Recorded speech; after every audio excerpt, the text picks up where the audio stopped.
नमस्कार, सादर प्रणाम। मैं doctor Om Prakash Mishra, the Sanket lives.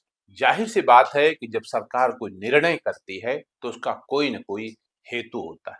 सरकार का निर्णय जरूरी नहीं है कि आपको रास ही आए, क्योंकि हमारी सोच का दायरा सीमित होता है, जबकि सरकार की सोच का दायरा व्यापक और दूरदृष्टि वाला होता है कि नहीं होता है, ये तो मैं नहीं कह सकता, क्योंकि मेरी या हमारी सोच में भावना यानी इमोशन की प्रधानता होती है, जबकि सरकार या अदालत के लिए भावनाएं कोई मतलब नहीं रखती, क्योंकि वहां निर्णय मेरिट पर होते हैं या वोट बैंक को ध्यान में रखकर होते हैं। ऐसे में हम ये नहीं कह सकते कि उत्तर प्रदेश की योगी सरकार ने जो 5,000 प्राथमिक विद्यालयों को बंद किया है, इन्हें आप मर्जर या पेयरिंग भी कुछ भी कह सकते हैं, सही किया है। वैसे अब तो हम सही कहने को बाध्य हैं, क्योंकि हाई कोर्ट ने भी तो सरकार के फैसले पर मोहर लगा दी। सरकार सरकार होती है, वो जनहित और लोकहित के नाम पर कुछ भी कर सकती है और करती भी है। हमें यह अधिकार संविधान ने बिल्कुल नहीं दिया है कि सरकार के जिस निर्णय पर हाई कोर्ट ने भी मोहर लगा दी हो उसकी हम आलोचना करें, क्योंकि फिर तो कंटेम्प्ट ऑफ कोर्ट यानी अदालत की अवमानना हो जाएगा और हमें जेल भी जाना पड़ सकता है। लेकिन चूंकि हम जेल फिलहाल जाना नहीं चाहते, इसलिए मैं तो यही कहूंगा कि क्या स्कूल की पेयरिंग करना ही समस्या का समाधान था? क्या और कोई रास्ता नहीं था जिससे सांप भी मर जाता और लाठी भी न टूटती? सरकार का तर्क है कि जिन 5,000 स्कूलों की पेयरिंग की गई, जिसमें कुछ लोग मर्जर कह रहे हैं, उसमें छात्र ना के बराबर थे। और मैं सरकार की इस बात से पूरी तरह से सहमत हूं कि उन विद्यालयों में छात्र ना के बराबर थे। तो ऐसे में फिर सवाल ये उठेगा कि फिर स्कूल चलो अभियान क्या सिर्फ कागजों पर चल रहा था? इसके साथ ही ये भी सवाल उठेंगे कि क्या कारण है कि लोग अपने बच्चों को छोटे मोटे प्राइवेट स्कूलों में तो भेजते हैं, लेकिन सरकारी स्कूलों में भेजना नहीं चाहते? क्यों? इस क्यों का जवाब हमको कई अध्यापकों ने यह कहकर दिया है कि वहां 3 वर्ष की आयु के बच्चों का एडमिशन कर लिया जाता है, जबकि सरकारी स्कूल में एडमिशन की उम्र 6 वर्ष है। हर पेरेंट्स ये जानता है कि प्राइमरी स्कूल के अध्यापक न हमारे बच्चों को मार सकते हैं, न पीट सकते हैं, न फेल कर सकते हैं, न नाम काट सकते हैं और न पढ़ा सकते हैं।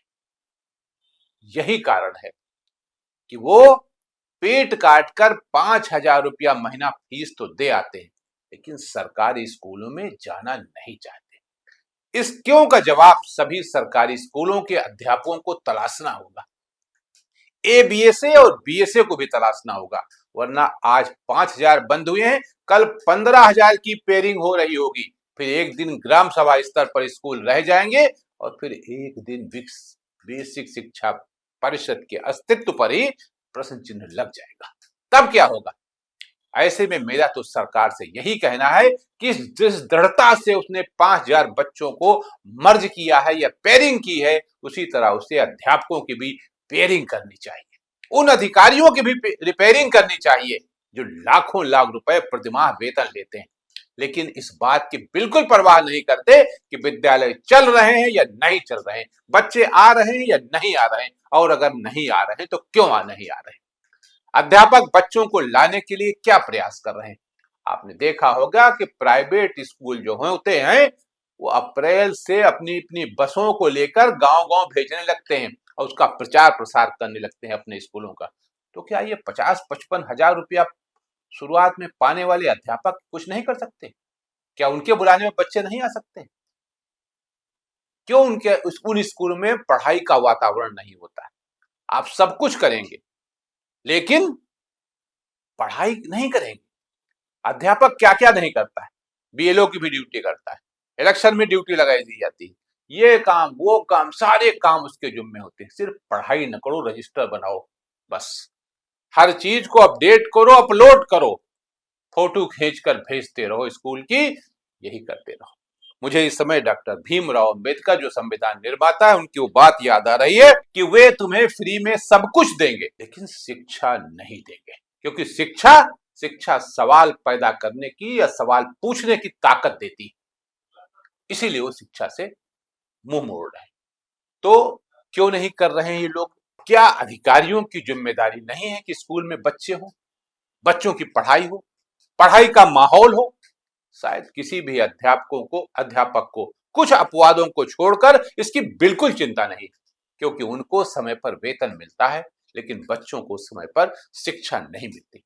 ऐसे में प्रधानमंत्री नरेंद्र मोदी का वो सपना कैसे साकार होगा कि बेटी पढ़ाओ बेटी बढ़ाओ? जब स्कूल दूर दूर होंगे, बेटी कैसे पढ़ेगी? जब अध्यापक स्कूल आएंगे नहीं, बच्चों से ज्यादा अध्यापक होंगे, बेटी कैसे पढ़ेगी और आगे बढ़ेगी? जब अध्यापकों का लक्ष्य सिर्फ वेतन लेना होगा और अपने बच्चों को कॉन्वेंट स्कूल या प्राइवेट स्कूलों में पढ़ाना होगा, तो क्या होगा? सरकार का काम विद्यालय के भवन का निर्माण, अध्यापकों को वेतन देना तथा विद्यालयों के लिए इंफ्रास्ट्रक्चर की व्यवस्था करना ही होता है। लेकिन स्कूल सकुशल चले, स्कूलों में बच्चे आए, बच्चों को उचित शिक्षा मिले, उनका सर्वांगीण विकास हो तथा वो एक अच्छा नागरिक बने, यह काम अध्यापकों का है और शिक्षा विभाग के उन अधिकारियों का है जो मुझे लगता है कि बिल्कुल नहीं चाहते हैं कि ये प्राइमरी स्कूल चले। लेकिन मुझे लगता है कि दोनों अपना काम ईमानदारी से नहीं कर रहे हैं।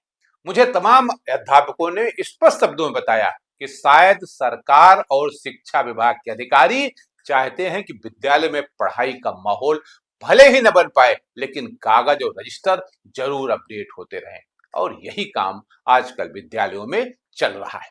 ऐसे में सरकार को भी अब सख्ती करनी होगी और अध्यापकों को तथा विभागीय अधिकारियों को सीधे चेतावनी देनी होगी कि अगर विद्यालयों में शिक्षा नहीं, बच्चे नहीं, तो वेतन नहीं। एक जमाना था जब रोडवेज की बसों में हमेशा घाटा आता था, क्योंकि रोडवेज के ड्राइवर और कंडक्टर प्राइवेट बसों को सपोर्ट करते थे, उनसे पैसे लेते थे और अपनी बसों को खाली ले जाते थे, रास्ते की सवारियों तक को नहीं उठाते थे। लेकिन अब ड्राइवर और कंडक्टर पुकार पुकार कर सवारियों को बुलाते हैं, चले जाइए चार बाग वाला बाग देख लीजिए, उन्हें बैठाते हैं, क्योंकि उन्हें मालूम है कि अगर आमदनी नहीं हुई तो पगार भी नहीं मिलेगी। सरकार ने सभी स्कूलों की पेयरिंग करके ट्रेलर दिया है, पूरी पिक्चर अभी बाकी है, देखिए। आज के लिए इतना ही, नमस्कार।